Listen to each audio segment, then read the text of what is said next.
Bonjour à tous et bienvenue dans cette nouvelle vidéo. Aujourd'hui, on va remettre en ligne notre application pour la troisième fois en utilisant cette fois-ci les nouveaux systèmes que l'on a mis en place, c'est-à-dire Diesel pour les migrations et Askama pour les templates. Donc on avait déjà changé 2-3 choses dans notre deploy.sh dans la dernière vidéo. On avait supprimé le dossier template qui n'est plus nécessaire vu qu'Askama inclut les templates dans notre Hello Rocket de base. Et puis on avait également supprimé la migration.sql, le migrate.sql de notre fichier, enfin de notre AirSync. Comme ça, on n'a pas besoin, on a juste besoin du seeder pour mettre en place les premières données au démarrage, au début de notre application. Après réflexion, je me suis dit que le point .env n'était pas nécessaire non plus. Pourquoi? Parce que le point .env est nécessaire pour Diesel CLI lorsque l'on doit lancer les migrations. Or, là, les migrations, elles vont être lancées via main.rs. Donc main.rs qui est ici, on va lancer les migrations à cet endroit-là. Et quand on lance les migrations, on récupère la connexion à la base de données depuis Rocket. Ici, on récupère la connexion depuis Rocket et du coup, Rocket utilise lui Rocket.toml pour savoir le lien dans lequel, l'endroit dans lequel se situe la migration, la base de données. Donc, je ne pense pas qu'on ait besoin du point .env.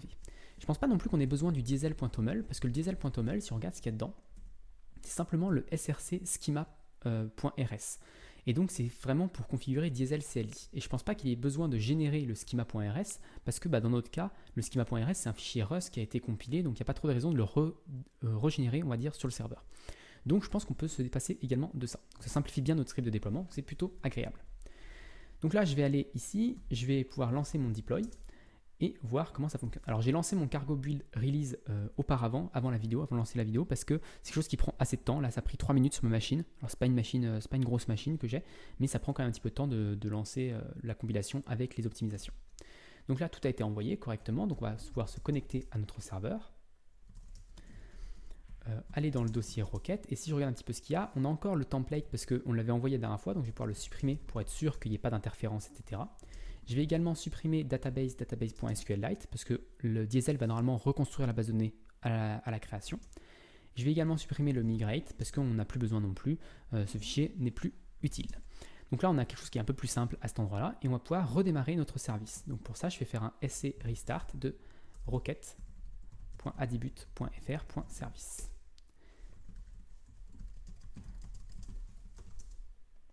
Donc, est-ce que ça a bien recompilé? Ça, c'est la bonne question. Donc, on n'a plus qu'à réactualiser la page et voir si ça fonctionne correctement.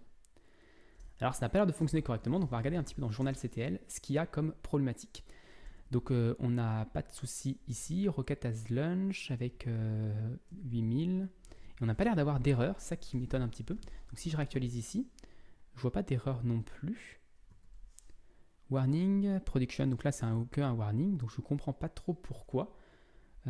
Alors là, c'est logs begin 14 avril à 14h55, donc c'est à peu près l'heure à laquelle on est, 14 avril à 14h56, donc c'est bien, il a bien redémarré. Donc là, je vois pas trop pourquoi ça fonctionnerait pas. Est-ce qu'on a créé la base de données par exemple? Oui, la base de données a été créée.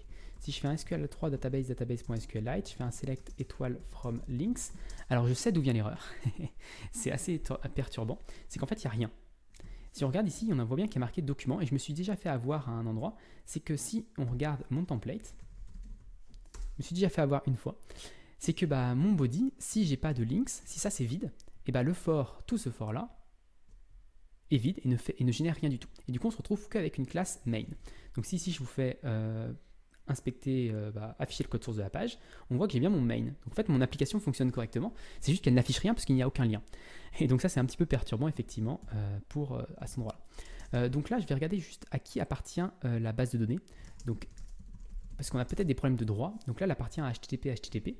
Donc ce que je vais faire, c'est que je vais me connecter. Alors il faudrait que je me connecte en tant qu'HTTP. Donc avec sudo-u http SQLite3 database.sqlite. Donc là, je me suis connecté à la base de données en tant que l'utilisateur HTTP. Donc comme ça, j'ai les droits d'écriture sur la base de données. Et ici, je crois qu'on peut faire un point help pour avoir les informations. Ok, donc ça a l'air d'être bon. Et ce qu'on peut faire, c'est exécuter un fichier depuis la base de données. Donc ça, comment je vais pouvoir faire mon open? Alors c'est peut-être open. Je regarde. Open, close existing or open file. Non, c'est pas print, quit, read. Voilà, read file. Donc là, je peux faire un point read de seed.sql.